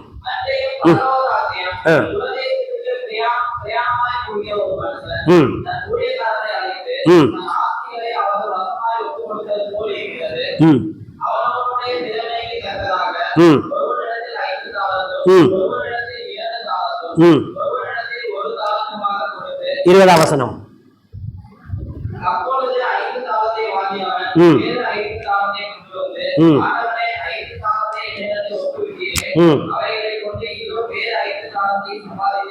21. நல்லது. கொஞ்சத்துல உண்மையாயிருந்தாய், அநேகத்தின் மேல் உன்னை அதிகாரியாக வைப்பேன், உன் எஜமானுடைய சந்தோஷத்துக்குள் பிரவேசி. கர்த்தர் சொன்னாருங்க. ஊழியக்காரர்கள் மத்தியிலே, தேவனுடைய சபையிலே பொறுப்புள்ளவர்கள் மத்தியிலே உண்மையும் உத்தமமும் இருக்க வேண்டும். தெய்வீக உழைப்பு, கர்த்தருடைய வேலை, உண்மையும் உத்தமமும் இருக்க வேண்டும்.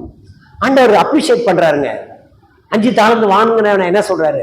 நல்லது அப்படின்னா என்ன அர்த்தம்? வெல் டன், நீ நல்லா செஞ்ச, உண்மையா இருந்த, உத்தமமா இருந்த, உன்னை அநேகத்துக்கு அதிகாரி ஆக்குவேன். அது மட்டுமல்ல, ஏன் சந்தோஷத்துக்குள்ள நீ உள்ளவா, எஜமானுடைய சந்தோஷத்துக்குள் உட்பிரவேசி. அந்த 1 தாளந்து வாங்கினவன் புதைச்சிட்டான். 1, புதைச்சறதுக்கு டைம் வேஸ்ட் பண்ணா 2, மறுபடியும் தோண்டி எடுக்க டைம் வேஸ்ட் பண்ணா 3, யாருக்குமே பிரயோஜனப்படாம பண்ணிட்டான் 4. கடைசியில் அவனுடைய நிலைமை எப்படி? ஸோ பாசிட்டிவ் மட்டும் சிந்திப்போம். உண்மையும் உத்தமமும் காணப்பட வேண்டும். எல்லாவற்றிலும் உண்மை உத்தமம் காணப்பட வேண்டும். கர்த்தர் இதை எதிர்பார்க்கிறார். கர்த்தருக்கு பயந்து நடந்த அந்த தீர்க்கதரிசி, கர்த்தருக்கு பயந்து நடந்த உத்தமனாய் வாழ்ந்த யோபு, உழைப்பிலே உண்மையும் உத்தமும் உள்ள ஊழியர்கள். கர்த்தர் என்ன கொடுத்தாரு அவங்களுக்கு? அநேகத்துக்கு மேல அதிகாரியை வைப்பேன், அது வேற. ஏன் சந்தோஷத்துக்குள்ளவா, உன் எஜமானுடைய சந்தோஷத்துக்குள் பிரவேசி. அது ஒரு என்ட்ரு, அது ஒரு பாயிண்ட், அது நுழைவாயில். என்னது? பூலோக சந்தோஷம் இல்லை, ஏன் சந்தோஷம், உன் எஜமானுடைய சந்தோஷம். அதுக்குள்ளவா. நான் சந்தோஷப்படுற மாதிரி நீனும் சந்தோஷப்படுவேன். உலகம் கொடுக்குற சந்தோஷம் இல்லை. பிரியமானவர்களே, நாம் எப்படி இருக்கிறோம்? அவனுக்கு நான் அளிக்கும் பலன் என்னோடு கூட வருகிறது.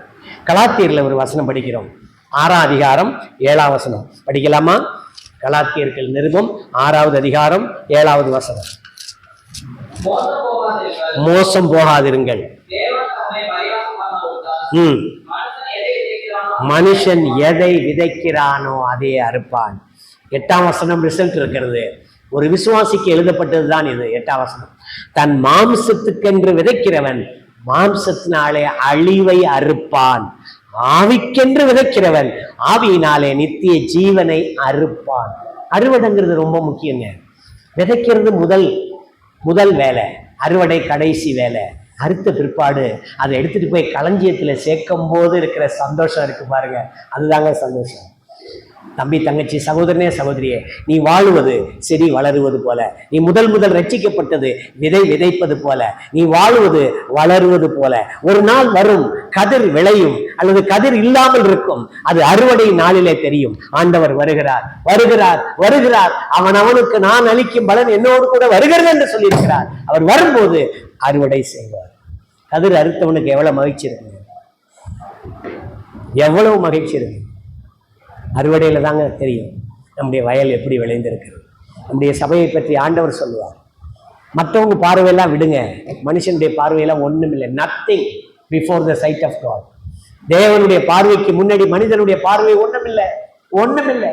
அவர் பார்க்கிறார். அவருடைய கண்கள் பூமி எங்கும் உலாவிக் கொண்டிருக்கிறது. அவர் நீதிமான்கள் மேல் நோக்கமாயிருக்கிறார். அவர் தேசத்தை கவனிக்கிறார். அவர் வெகுமதி தருவதற்கு ஆயத்தமாயிருக்கிறார். அவனுக்கு நான் அளிக்கும் பலன். அதெல்லாம் பற்றி படிக்கிறது வேற பாடங்கள். கிரீடங்களை பற்றி படிக்கலாம், அதெல்லாம் வெவ்வேறு பாடங்கள். அவர் வருகிறார், அவர் பலனளிக்க வருகிறார். நாம் எப்படி இருப்போம்? வெட்கத்தோடு இருப்போமா, துக்கத்தோடு இருப்போமா, மகிழ்ச்சியோடு அவர் சமூகத்தை தரிசிக்க ஆயத்தமாக இருப்போமா? நல்ல வேலைக்காரன் பாருங்களேன், நல்ல உண்மையாக உழைச்சவன் மகிழ்ச்சியாக இருப்பான். கூலி கிடைக்குதோ போனஸ் கிடைக்குதோ அதை பற்றிலாம் கவலை கிடையாது, உண்மையாக இருப்பான். நான் என்னுடைய வாழ்க்கையில் அனுபவித்ததை சொல்லுகிறேன். நான் ஒரு பெரிய முதலாளிகிட்ட அக்கௌண்டண்டாக இருந்தேன். கரெக்டாக வேலை செய்வேன். பெரிய லெட்ஜர், மேனுவலாக இருக்கும் புக்கு, பெரிய லெட்ஜர். அதை தூக்குறதே கஷ்டம். அதில் காக்கி துணி போட்டு பைண்ட் பண்ணி வச்சுருப்பாங்க. டே புக் ஒன்று இருக்கும், லெட்ஜர் இருக்கும். கணக்கு புள்ள தான், கரெக்டாக கணக்கு எழுதுவேன். ஒரு சின்ன மிஸ்டேக் கூட செய்ய மாட்டேன். முதலாளி தீபாவளி சமயத்தில் அல்லது வேற ஏதாவது ஒரு விசேஷ சமயத்தில் எல்லா ஸ்டாஃபுக்கும், என்னோட வேலை பார்க்குறவங்களுக்கு 10% போனஸ் கொடுப்பாரு. போனஸ் கையில் கொடுக்க மாட்டாங்க, கணக்கில் வர வச்சுருவாங்க. எப்போ தேவையோ அப்போ நீங்கள் வாங்கிக்கலாம். என் கணக்கில் மட்டும் 25% வர வைப்பார். முதலாளி சொல்லுவார், 10% எல்லாருக்கும் கொடுக்கறது, 15% உன்னுடைய உண்மைக்கு கொடுக்குறேன்னு சொல்லுவார். இன்னைக்கு வரைக்கும் நான் சந்தோஷமாக இருக்கிறேன். சிவகாசிக்காரங்க தான் அவங்க. நாம் உண்மையாக இருந்தால் இந்த உலகம் மட்டுமல்ல, ஆண்டவர் நமக்கு வெகுமதி தருவார். B sincere in your Christian life. Be sincere in your belief. Be sincere in your ministry. Be sincere in your family. Be sincere everything related with Christ. கிறிஸ்துவோடு சம்பந்தப்பட்ட எல்லாவற்றிலும் பயமும் பக்தியும் உண்மையும் காணப்பட வேண்டும். கர்த்தர் வருவார், கர்த்தர் வருவார். அவர் வருகை சமீபம். அவர் வரும்போது வெறுங்கையாய் வரமாட்டார். ஆனால் நான் வெறுங்கையாய் அவர் கூட போக முடியாது. எனக்காக நான் சம்பாதித்த ஆத்துமாக்களை அவர் கையிலே கொண்டு போய் கொடுப்பேன். நான் பெற்றெடுத்த ஆவிக்குரிய பிள்ளைகளை அவர் சமூகத்திலே கொண்டு போய் கொடுப்பேன். அவர் மகிழ்வார், எனக்கு அவர் வெகுமதி தருவார். இந்த அவார்டு வாங்குற, பிரைஸ் வாங்குற நேரம் எப்படி இருக்கும் கற்பனை பண்ணி பாருங்க. ஓட்டப்பந்தயத்தில் ஓடுகிறார்கள், மேடையில் நிற்பாங்க, ஃபர்ஸ்ட், செகண்ட், தேர்டு நிற்பாங்க. இந்த முதல் பரிசை பெறுகிறவனுடைய உள்ளமும் அவனுடைய முகமும் எப்படி இருக்கும்? எல்லாரும் கைத்தட்டுவாங்க. பீப்புள் தேர் ஹாப்பி. அவனுக்கு கொடுக்கறதுல காரணம் எஃபர்ட், பிரயாசம். ஓடுறான், தன்னுடைய பயிற்சி. முயற்சி, பிரயாசம் பெற்றுக்கொள்கிறான். எவ்வளவு சந்தோஷம்! கர்த்தர் சமூகத்தில் பெற்றுக்கொள்ளத்தக்கதாக ஓடுவோம். அவனுக்கு நான் அளிக்கும் பலன் என்னோடு கூட வருகிறது. நிர்விசாரமாய் நாம் இருக்கக்கூடாது. நெகட்டிவ் பார்த்தோம், எதிர்மறையா பார்த்தோம். காயினுக்கு என்ன ரிசல்ட், தாவீதுக்கு என்ன ரிசல்ட், கேயாசிக்கு என்ன ரிசல்ட், யோபுவுக்கு என்ன பாசிட்டிவ், யோபுக்கு என்ன ரிசல்ட். இந்த ராஜாக்கள் புஸ்தகம் 4 அதிகாரம் 1 வசனத்தில் இந்த தீர்க்கதரிசியினுடைய மனைவிக்கு என்ன ரிசல்ட், உழைச்சவனுக்கு என்ன ரிசல்ட், பாசிட்டிவ் பார்த்தோம். நாம் நெகட்டிவா இருக்குமா, பாசிட்டிவா இருக்குமா? இந்த ரெண்டுக்கு நடுவுல இருக்கு ஒண்ணு. அதுக்கு பேர் என்ன? நியூட்ரல். எந்த பக்கமும் போக மாட்டோம், முன்னையும் போக மாட்டோம், பின்னையும் போக மாட்டோம். அந்த மாதிரி வாழ்ந்தா லவோதிக்கா சபைக்கு சமம். அனலும் இன்றி குளிரும் இன்றி. ஒரே ஒரு நிமிஷம் நாம் கண்களை மூடி இருப்போம். ப்ளீஸ், நம்மை நாமே தேவ சமூகத்தில் ஒப்புக் கொடுப்போம். ஆண்டவரே, என்னுடைய வாழ்க்கை எதிர்மறையாயிருக்கிறதா, நேர்மறையாயிருக்கிறதா? என்னை நான் சரிபார்க்கிறேன், என்னை நான் சரிபார்க்கிறேன். நாம் எல்லாரும் கண்களை மூடியிருப்போம். ப்ளீஸ், ஒரே ஒரு நிமிஷம். The last minute to make a decision. நல்ல ஒரு தீர்மானம் செய்ய போகிறோம். ஆண்டவரே, என்னுடைய வாழ்க்கை எப்படி இருக்கு? நான் உண்மை ஏற்றுக்கொண்டேன். நீர்தான் என்னுடைய இரட்சகர் என்று ஏற்றுக்கொண்டேன். நீர்தான் என்னுடைய தகப்பனாக இன்றைக்கு வைத்திருக்கிறேன். என்னை நடத்துகிறேன். எத்தனையோ முறை விரோதமாய் நான் வாழ்ந்திருக்கிறேன், அசுத்தமாய் நான் வாழ்ந்திருக்கிறேன், இச்சையோடு வாழ்ந்திருக்கிறேன், உண்மை அல்லாத நிலைமையில வாழ்ந்திருக்கிறேன். Please forgive me. என்னை ஒரு விசை மன்னியும், என்னை ஒரு விசை மன்னியும். திருச்சபையில் நான் இருக்கிறேன். என்னுடைய அங்கம் திருச்சபையில் கேடுக்கு காரணமாயில்லாதபடி, முழு சரீரத்துக்கு கேடு உண்டாக்க நான் காரணமாயிராதபடி தேவனே ஒரு விசை என்னை மன்னியும். என் தவறுகள், குறைவுகள், குறைச்சல்கள் எல்லாவற்றையும் இனி நான் உண்மை உள்ளவனாய் இருப்பேன், பக்தி உள்ளவனாய் இருப்பேன், கர்த்தருக்கு பயந்து நடப்பேன். எனக்கு உதவி செய்யும். ஆண்டவர் நிச்சயமாய் உதவி செய்கிறவராய் இருக்கிறார். மங்கி எரிகிற விளக்கை அணைக்காத தெய்வம் உயிரோடு இருக்கிறார். நெறிந்த நாணலை முறித்து போடாத தெய்வம் உயிரோடு இருக்கிறார். உங்களை இன்னும் உற்சாகப்படுத்துவார். அநேகருக்கு நாம் முன்மாதிரியாக இருக்க வேண்டும், அநேகருக்கு வெளிச்சம் கொடுக்கக்கூடியவர்களாக இருக்க வேண்டும், உப்பை போல சாரமுள்ளவர்களாக இருக்க வேண்டும். நல்ல தீர்மானம் செய்யலாமா? கர்த்தாவே, ஒரு விஷயம் என்னை மன்னியும். என் குறைவுகள், என் குடும்பத்தின் குறைவுகள், சபையிலே நான் இருக்க வேண்டிய விதத்திலே எத்தனை குறைவுகள், என்னை மன்னித்திருந்தார்கள். யாருக்காவது விருப்பம் இருந்தால் என்னை மன்னியும் என்று தேவனிடத்திலே சொல்லுங்கள். ப்ளீஸ், ஆண்டவர் நிச்சயமாய் மன்னிப்பார். கர்த்தர் மன்னித்து ஏற்றுக்கொள்வார், சுத்திகரிப்பார், தனக்கு ஏற்ற பிரியமான பாத்திரமாய் மாற்றுவார். யாருக்காயிலும் விருப்பம் இருந்தால் உடைய வலது கரத்தை உயர்த்தி காண்பிக்கலாம். கர்த்தாவே, என்னை மன்னியும், என் குறைவுகளை மன்னியும், என்னுடைய குற்றங்களை மன்னியும். விருப்பம் இருந்தால், I am not forcing you, நான் உங்களை கட்டாயப்படுத்தவில்லை. ஆண்டவர் உங்களோடு பேசி இருப்பாரானால், இந்த நாட்களிலே நீங்கள் கேட்ட வசனங்கள் உங்களுடைய குறைவுகளை சுட்டி காட்டி இருக்குமானால், ப்ளீஸ் என்னை மன்னியும் என்று நீங்கள் சொல்லலாம். விருப்பம் உள்ளவர்கள், அப்படி சொல்ல விருப்பம் உள்ளவர்கள் மாத்திரம் உங்களுடைய வலது கரத்தை உயர்த்தி காண்பிக்கலாம். இங்கே கேமரா கிடையாதுங்க, கிடையாது. உங்களுடைய கரம் ஆண்டவர் பார்க்கிறார். அவருடைய கண்கள் பூமி எங்கும் உலாவிக் கொண்டிருக்கிறது. அவர் நீதிமான்களை கவனிக்கிறார். அவருடைய கண்கள் அக்கினி ஜுவாலையை போன்ற கண்கள், அது நியாயம் தீர்க்கக்கூடிய கண்கள், நம்மை பார்க்கிறார். தீர்மானம் செய்த கர்த்தருடைய பிள்ளைகளுக்கு நான் நன்றி சொல்லுகிறேன். ஆண்டவர் நிச்சயமாய் இந்த திருச்சபைக்கு பிரயோஜனமாய் உங்களுடைய தீர்மானம் போதுமானதாக இருப்பதாக. திருச்சபையினுடைய வளர்ச்சிக்கு, திருச்சபையினுடைய பக்தி விருத்திக்கு, திருச்சபையினுடைய தேவ குமாரனுடைய சாயலுக்கு ஒப்பாய் மாறுவதற்கு உங்களுடைய தீர்மானம் ஆதரவாய் இருப்பதாக. ஜெபிப்போம், நிறைவு செய்வோம். கைகளை கீழே போடலாம். கர்த்தர் உங்களை அறிவார். நாம் ஜெபிப்போம். பரிசுத்த பிதாவே, எங்களை அதிகமாய் நேசிக்கிற நல்ல ஆண்டவரே, உம்மை துதிக்கிறோம். கர்த்தருடைய பிள்ளைகள் தீர்மானித்தபடி, நீர் தீர்மானித்தபடி இந்த 3 நாட்களும் உம்முடைய திருவசனத்தின் மத்தியில் நாங்கள் நிற்க உதவி செய்கிறோம். எங்கள் அகத்தை காட்டும் கண்ணாடி ஆகிய திருவசனத்துக்காய் ஸ்தோத்திரம். ஆண்டவரே, அந்த வசனத்தின்படி வாழ்வதற்கு எனக்கும் எங்களுக்கும் தொடர்ந்து உதவி செய்யும். தீர்மானம் எடுத்த பிள்ளைகளை ஆசீர்வதியும். ஆண்டவரே, அவர்கள் குடும்பங்கள் ஆசீர்வதிக்கப்படட்டும். ஆண்டவரே, இந்த ஸ்திரீ என் புருஷன் கர்த்தருக்கு பயந்து நடந்தார் என்று சொன்னதினாலே ஏற்பட்ட விளைவுகளை, பிரதிபலன்களை நாங்கள் பார்த்தோம். யோபு தன்னுடைய வாழ்க்கையில உத்தமனாய் நடந்ததினாலே பிரதிபலன்களை பார்த்தோம். உண்மையாய் உழைத்தவர்களுக்கு எஜமானுடைய சந்தோஷம் என்ற பிரதிபலன்களை பார்த்தோம். அருமையான தீர்மானம் எடுத்த பிள்ளைகள் தங்கள் வாழ்க்கையில சீர்திருத்தம் அடைந்து ஸ்திரப்பட்டு நிலை நின்று உம்முடைய பிரதிபலன்களை, உம்முடைய சந்தோஷத்தை அவர்கள் அனுபவிக்க உதவி செய்யும். இந்த திருச்சபை ஆசீர்வதியும். நீர் செய்ய போகிற செய்து கொண்டிருக்கிற எல்லா நன்மைகளுக்காக ஸ்தோத்திரம். சகல துதியும் கனமும் மகிமையும் ஆராதனையும் புகழும் உமக்கு தான். அடியேன் எம்மாத்திரம் ஆண்டவரே, நீர் பேசினீர், ஜனங்கள் கேட்டார்கள். ஆண்டவரே, பிரதிபலன் உண்டாகும்படி செய்யும். விதைக்கிறவனும் அறுக்கிறவனும் ஒருமிக்க சேர்ந்து கூலியை வாங்க போகிறார். நன்றி சொல்லுகிறோம். விளைய செய்கிற தேவனே, உம்மை நோக்கி பார்க்கிறோம். இந்த திருச்சபையில நிறைய விளைச்சல்களை, ஆவிக்குரிய விளைச்சல்களை கட்டளையிடும். உமக்கே மகிமை வரட்டும். எங்கள் இரட்சகரும் ஆண்டவரும் கர்த்தருமாயிருக்கிற இயேசு கிறிஸ்துவின் நாமத்தில் தாழ்மையோடு வேண்டுகிறோம் நல்ல பிதாவே. என் ஆத்துமாவே கர்த்தரை ஸ்தோத்திரி, என் முழு உள்ளமே அவருடைய பரிசுத்த நாமத்தை ஸ்தோத்திரி. என் ஆத்துமாவே கர்த்தரை ஸ்தோத்திரி, கர்த்தர் செய்த சகல உபகாரங்களையும் மறவாதே. ஆமென். நம்முடைய கர்த்தராகிய இயேசு கிறிஸ்துவின் கிருபையும் பிதாவாகிய தேவனுடைய அன்பும் பரிசுத்த ஆவியானவருடைய அந்யோன்ய ஐக்கியமும் நம் அனைவரோடும் இன்றும் என்றும் சதா காலமும் நிலைத்திருந்து காப்பதாக. ஆமென். வாய்ப்புக்கு நன்றி. தொடர்ந்து எனக்காக ஜெபியுங்கள், நான் உங்களுக்காக ஜெபிக்கிறேன்.